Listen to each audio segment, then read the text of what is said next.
Bonjour à toutes et à tous et bienvenue sur Café Croissant, un journal en ligne chaque premier lundi du mois à 9h et quand vous le souhaitez bien évidemment en replay sur la chaîne YouTube de la Confédération. Ce mois-ci nous avons installé le studio sur le stand de la Confédération dans le cadre du salon européen et nous allons aller tout de suite sur le stand de la Coupe du Monde de la boulangerie pour la remise des prix. C'est le 30e anniversaire de cette Coupe du Monde. 11e Coupe du Monde de la boulangerie dans le cadre du salon européen Porte de Versailles à Paris et où s'affrontent 11 équipes, dont la France, une finale jugée par un jury composé de boulangers venus du monde entier, comme le finlandais Kari Melto-Vaara. We have seen some very great baking, very good products. All the teams have put a very big effort on this competition and it's been a pleasure to look at the bakers to give their best. Durant 4 jours, 8 heures par jour, les équipes ont tout donné. La France, coachée par Cyril Martin, est composée de Grégoire Bardet, Michael Munier et Julien Auberger. Très fier du résultat de la table, des entraînements intensifs qu'on a eu pendant 9 semaines donnent ce résultat. Nous on en est contents, c'est sorti exactement comme on voulait. Donc après, l'objectif est atteint, c'est de rien regretter. Le président de la Confédération du Sénégal venu soutenir l'équipe nationale la joue, lui, plutôt confiant. Vous êtes confiant là aujourd'hui pour votre équipe? Si nous ne gagnons pas, nous allons crier fort pour dire qu'on nous a volé. Mais nous sommes des gagnants. Hein.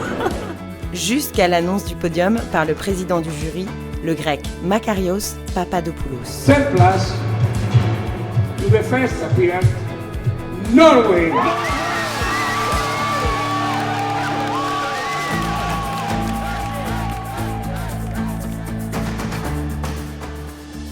La 2e place, elle, est attribuée aux Pays-Bas.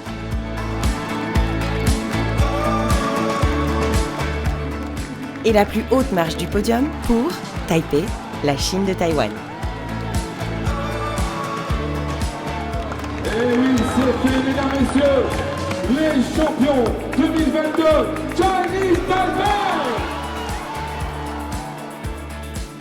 Le partenaire officiel de la Coupe du Monde de la boulangerie, c'est depuis très longtemps le SAFRE, le premier groupe mondial français de la levure. Mais le groupe Le SAFRE accorde aussi des bourses à de jeunes boulangers. Et Sylvain Didry est l'un des tout premiers lauréats de cette bourse et nous sommes justement allés le rencontrer dans sa boulangerie à Savonnières, tout près de Tours. Sylvain Didry est l'un des tout premiers lauréats de la bourse Le SAFRE, une bourse qui s'adresse aux jeunes boulangers en activité depuis plus de 3 ans. Cette bourse est dotée d'un chèque de 10 000 €, d'une fourniture de levure offerte durant 1 an et d'un accompagnement par un professionnel reconnu et certifié. Court terme, ça nous a permis d'investir dans du petit matériel, ce qui était très important au début. Et à long terme, d'avoir un accompagnement. L'accompagnement des techniciens Le SAFRE, c'est très important, grâce aussi à Lionel Baudin. Et découvrir toute la gamme, parce que le SAFRE ce n'est pas que des levures, ce sont des levains, ce sont plein de produits qui sont mis en place pour faciliter le travail du boulanger. Être boulanger, c'est aussi être un acteur, un moteur de la vie sociale et économique de sa région. Alors oui, et encore plus aujourd'hui, en raison des incertitudes qui pèsent sur les approvisionnements, il dit vouloir être un moteur pour sa belle région du Val-de-Loire. Et nous accueillons maintenant sur ce stand le président de la Confédération de la boulangerie, Dominique Enrac. Bonjour Dominique. Bonjour Jean-Paul. Vous avez décidé à l'approche de l'élection présidentielle, les 10 et 24 avril, avec les élus de la Confédération, de vous adresser directement aux candidates et aux candidats en faisant 6 propositions. Oui, mais tout d'abord, je voudrais rappeler que la boulangerie-pâtisserie et toute la filière, c'est un poids considérable dans l'économie de la France. Ça représente 300 milliards d'euros et c'est aussi presque 2 millions d'entreprises. La Confédération a donc tenu, tout à fait logiquement, à être présente dans notre grand débat national de la présidentielle et porter ces 6 propositions à l'adresse des candidates et des candidats. Alors, Dominique Enrac, je vous propose justement que nous prenions ces propositions les unes après les autres pour que vous puissiez les développer et les commenter. La première, c'est faciliter la formation. Oui, tout à fait. L'alternance, c'est la voie à privilégier pour accéder à nos métiers. Surtout au moment où nous avons 21 000 emplois non pourvus dans notre secteur. Il nous faut donc supprimer l'âge maximal de l'apprentissage et aussi prolonger les aides à l'embauche des apprentis au-delà de juin 2022. Alors deuxième proposition, renforcer l'attractivité des métiers de la boulangerie-pâtisserie. On fait ça comment? Alors là, notre demande est simple. Il faut faciliter l'installation des jeunes. Cela passe notamment par une meilleure garantie des droits des travailleurs indépendants, un maintien de la fermeture hebdomadaire et aussi une simplification des normes juridiques, fiscales et sociales. Alors troisième proposition, et on sait qu'elle est d'actualité, c'est garantir les approvisionnements. Oui, nous sommes tous très inquiets sur l'approvisionnement des matières premières et ce que nous proposons, c'est de garantir des quotas de blé, de beurre pour les artisans boulangers-pâtissiers. Et puis il y a un autre impératif, c'est soutenir la transition écologique et énergétique. On peut faire ça comment? Écoutez, c'est vrai que c'est vraiment un sujet d'actualité, donc il faut réduire la consommation d'énergie. C'est d'abord pouvoir rénover les locaux, s'équiper de matériel plus performant. Pour cela, il faut instaurer un fonds de modernisation. On ne pourra pas faire ça tout seul. Ce que vous souhaitez aussi, c'est pouvoir étendre en tous les cas la prévention santé, parce que ça, c'est un élément très important. Les carrières sont de plus en plus longues. Tout à fait, c'est un élément aussi très très important, donc encore mieux préserver la santé, par exemple en continuant de travailler sur la réduction du taux de sel dans le pain. C'est un enjeu de santé publique, mais aussi construire un régime spécifique en faveur de la solidarité professionnelle. Enfin, sixième proposition et dernière, valoriser le caractère patrimonial des savoir-faire, ça vous tient à cœur. Ah, tout à fait, ça c'est aussi très important. Les boulangeries-pâtisseries sont les commerces alimentaires préférés des Français. Vous savez que chaque jour, 12 millions de clients poussent la porte de nos commerces.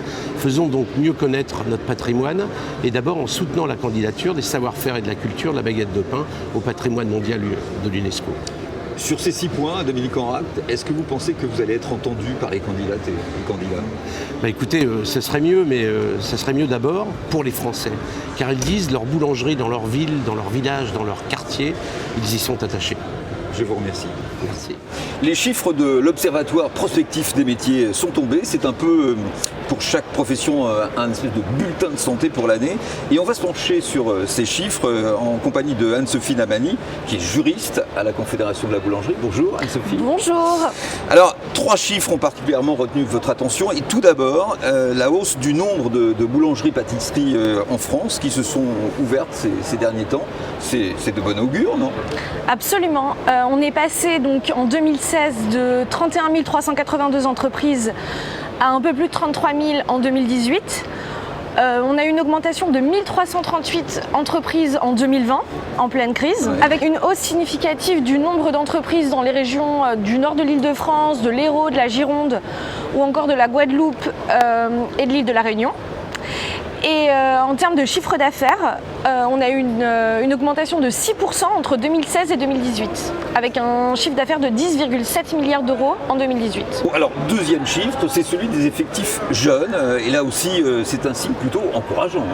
Absolument. Donc en effet, les effectifs sont assez jeunes, puisqu'on a 47% des salariés en boulangerie-pâtisserie qui ont moins de 30 ans, et des chefs d'entreprise qui ont on a 46% des chefs d'entreprise qui ont entre 25 et 29 ans.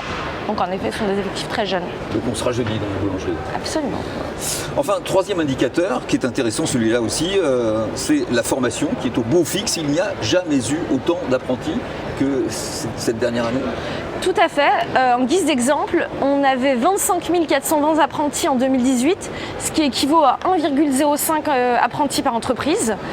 Et on a un taux d'employabilité qui est très bon, puisqu'on a 60% des apprentis qui sont employables dans les 6 mois pour ceux qui sont en CAP boulanger, 72% d'employabilité pour ceux qui sont en mention complémentaire boulanger spécialisé et 81% pour ceux qui passent un brevet professionnel boulanger. Merci Anne-Sophie d'avoir analysé ces chiffres pour nous. On peut dire en tous les cas que la relève dans la boulangerie, elle est assurée. On est exactement. Merci beaucoup, merci à vous. Eh bien, nous allons refermer ce journal Web TV en accueillant Anne Aldeguer, qui est la directrice de la communication de la Confédération. Bonjour Anne. Bonjour Jean-Paul. On va prendre cette bonne habitude tous les mois de vous accueillir sur le plateau pour une bonne raison, c'est-à-dire que vous allez nous annoncer les grands rendez-vous à ne pas manquer pour les semaines, les mois à venir. Tout à fait. Qu'est-ce qu'il y a aujourd'hui sur votre agenda? Premier temps fort, parisien, donc du 16 au 18 mai, le concours national de la meilleure baguette de tradition sur le parvis de Notre-Dame. Ça, c'est le rendez-vous. Le rendez-vous, absolument. L'année dernière, c'est Valentin Lecoeur qui était lauréat. Donc cette année, place effectivement au concours, toujours de très très haute tenue. Absolument. Deuxième rendez-vous. Deuxième rendez-vous, alors là on part au CFA de Versailles, c'est le concours national cette fois du meilleur croissant au beurre, donc avec aussi des professionnels de haut niveau. Là ce sera en octobre, effectivement du 24 au 26 octobre prochain. Troisième rendez-vous, toujours les concours, du 22 au 25 novembre. Donc cette fois-ci, on part dans la Mayenne avec la Semaine de l'Excellence. Alors la Semaine de l'Excellence, ça se décompose en 2 temps. Vous avez déjà le concours du meilleur jeune boulanger. L'année dernière, c'est Julie, donc Unterreiner. On s'en souvient tous, qui avait remporté le titre. Et effectivement, côté trophée des talents du conseil et de la vente, c'était Sullivan Bigan, un jeune garçon de 18 ans, qui donc avait renversé les codes. Un homme donc à la vente et une femme boulangère. Et puis vous avez une 4e date à ne pas manquer. 4e date en décembre, donc on se rapprochera de Noël, à jouer les tours avec cette fois le concours, c'est une première nationale de la meilleure galette en Touraine. Je ne vous en dis pas plus, mais je crois que ce sera au château d'Amboise. Voilà pour la partie concours. Et à ne pas oublier, alors là c'est une actualité pour le mois de mai, du 16 au 22 mai, on se retrouve pour la fête du pain. La fête du pain, ce sera la 25e édition nationale. Cette année, donc c'est comme les autres années partout en France, avec un thème global, le savoir-faire artisanal, la transmission du savoir-faire artisanal. Les jeunes, place à l'apprentissage, place au développement du savoir-faire, tout simplement à la créativité. Des rendez-vous évidemment à ne pas manquer. Merci Anne, Merci. C'est la fin de ce journal Web TV. Rendez-vous donc lundi 2 mai à 9h pour un nouveau journal Café Croissant, votre journal Web TV que vous pouvez aussi retrouver sur la chaîne YouTube de la Confédération et dans lequel vous pouvez aussi intervenir en nous adressant un courriel à l'adresse qui s'affiche sur l'écran. On attend vos infos, vos contributions. Ce journal, c'est d'abord le vôtre. Merci à tous et au mois prochain pour un nouveau Café Croissant.